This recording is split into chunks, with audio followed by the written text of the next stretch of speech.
Good evening students, semester 4 students.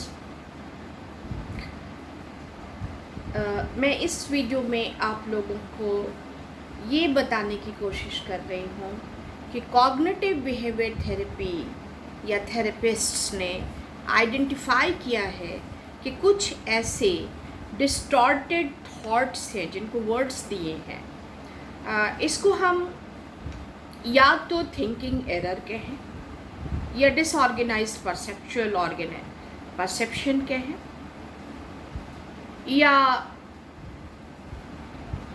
Thinking error कहें। These words are very strong and cognitive behavior therapist इसको हमेशा अपने आगे रखते हैं कि क्या मेरे क्लाइंट में ये सारी प्रॉब्लम्स हैं। तो आप भी चेक कर सकती हैं। It is a checklist for your own.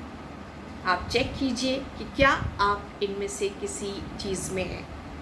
मैं यहाँ पर एक चीज़ बहुत स्ट्रांगली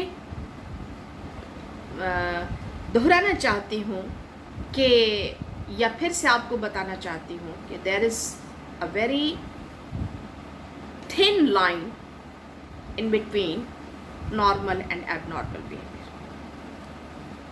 थिन लाइन, बहुत पतली सी रेखा है जो दोनों को अलग बांटती है। एंड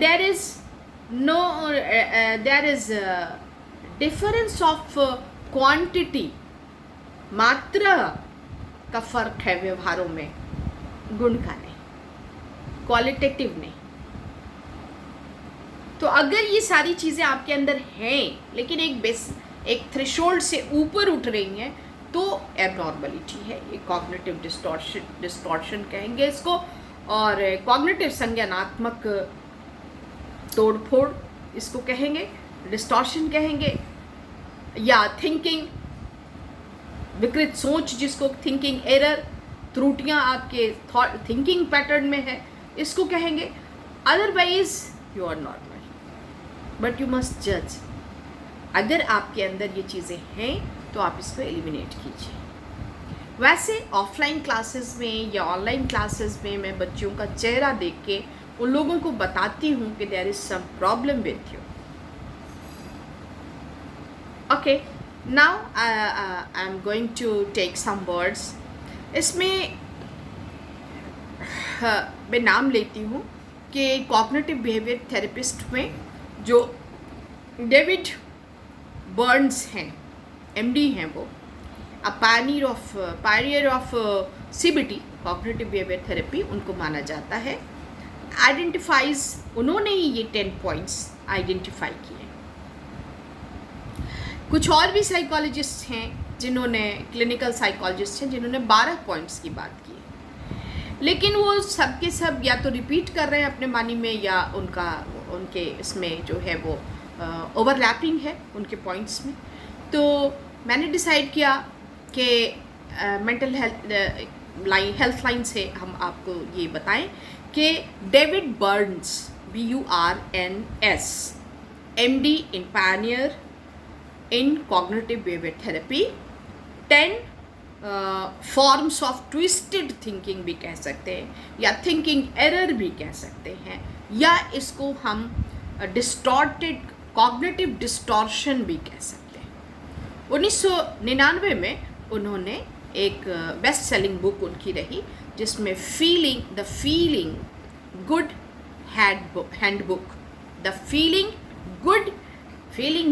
हैंडबुक उनकी किताब छपी। इसमें ये 10 पॉइंट्स हैं सीबीटी के लिए उन्होंने कहा। तो एक कॉग्निटिव डिस्टॉर्शन, हाइपोथेटिकल एग्जाम्पल्स हैं ये इसको हम देखें और इससे हम आइडेंटिफाई करें। ऑल और नथिंग थिंकिंग, इसको ब्लैक एंड वाइट थिंकिंग भी कहते हैं।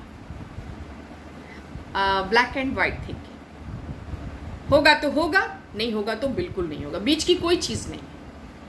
There is nothing in between black and white. तो इस तरह की थिंकिंग जो होती है, फेलियर अगर हमारा हो गया तो अब हम कभी सक्सेसफुल नहीं हो सकते। ये थॉट आता है। ये नहीं है कि लेबर करेंगे, मेहनत करेंगे तो आगे बढ़ जाएंगे, नहीं, ऐसा नहीं है। इसकी बात हम अभी नहीं करते हैं। हम आपको बता रहे हैं कि क्या क्या चीज़ें इन्होंने, डेविड बर्न्स ने देखा अपनी किताब द फीलिंग गुड हैंडबुक में लिखा 1999 में। तो all or nothing can easily lead to relapse, ये हमेशा आते रहता है। एक बार फेलियर हुआ तो लगेगा कि मुझे अब नहीं, कभी भी, एक बार फेल कर गए तो कर गए, कोई दूसरा रास्ता नहीं। तो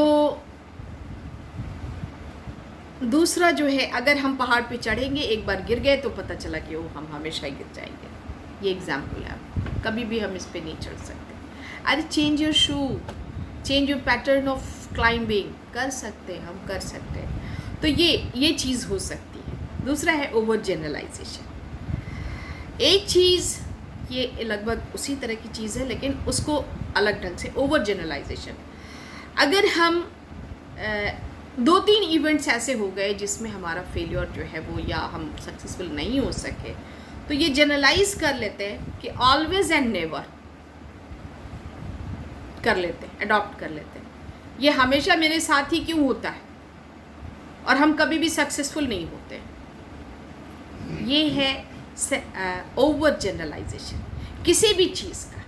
हम अपने थॉट पैटर्न में डिस्टॉर्शन ले आते हैं, कॉग्निटिव डिस्टॉर्शन आ जाता है, हमारा थॉट पैटर्न एरर आ जाता है। कॉग्निटिव डिस्टॉर्शन इसको कहते हैं डेविड के हिसाब से।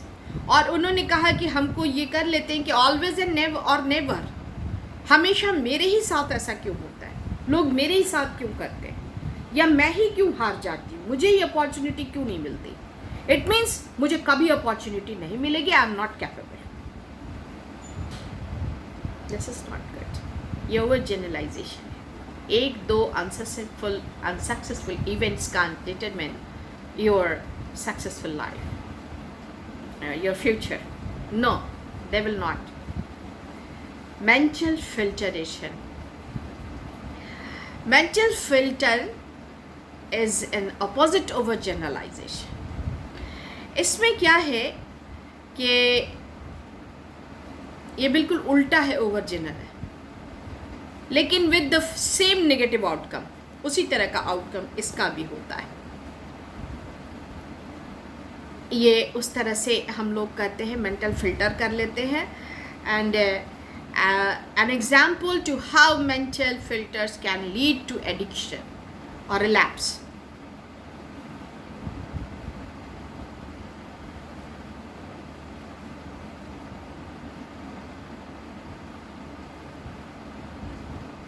तो ये भी उसी तरह की चीज़ है कि हम अगर इस तरह से कोई एक बिहेवियर को कॉग्निटिवली हम अडॉप्ट कर लेते हैं और हमको लगता है कि यही करेंगे तब हम सोशली ध्यान दिए जाएंगे, तो कुछ लोगों को होता है कि हमको इग्नोर किया जाता है सोसाइटी में। तो शराब पी लो तो हमको बहुत, कोकीन ले लिया और तब चले गए, तो वहाँ पे हम जो बिहेवियरल पैटर्न जैस मच हो के चल रहे हैं और बहुत, तो ये हमको बहुत फ़ायदा करेगा। It is also very bad thing and opposite to over generalization. Over generalization जब हम कर लेते हैं तो उसमें भी, लेकिन इन दोनों का जो फिल्टरिंग करना है, मेंटल फिल्टर हम कर देते हैं कि हमारा ऐसा करने से ही हमको रिस्पॉन्स मिलेगा, द आउटकम वेरी नेगेटिव। धीरे धीरे लोग उनसे अलग होने लगते हैं और सोसाइटी में वो बहुत ही बदनाम हो जाते हैं। गुस्सा करना, एंगर, इसमें बहुत सारे, हम गुस्सा करेंगे तो लोग हमसे डर जाएंगे।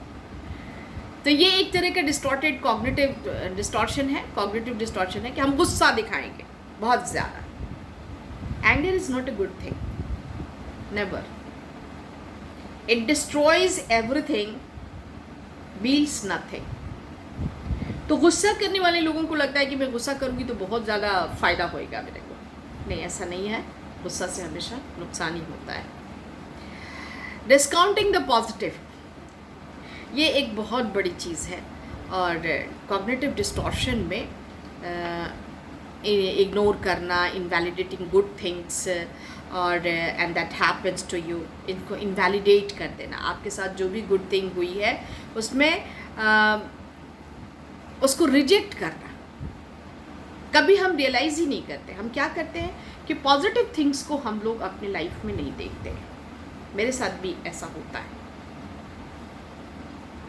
सबके साथ होता है।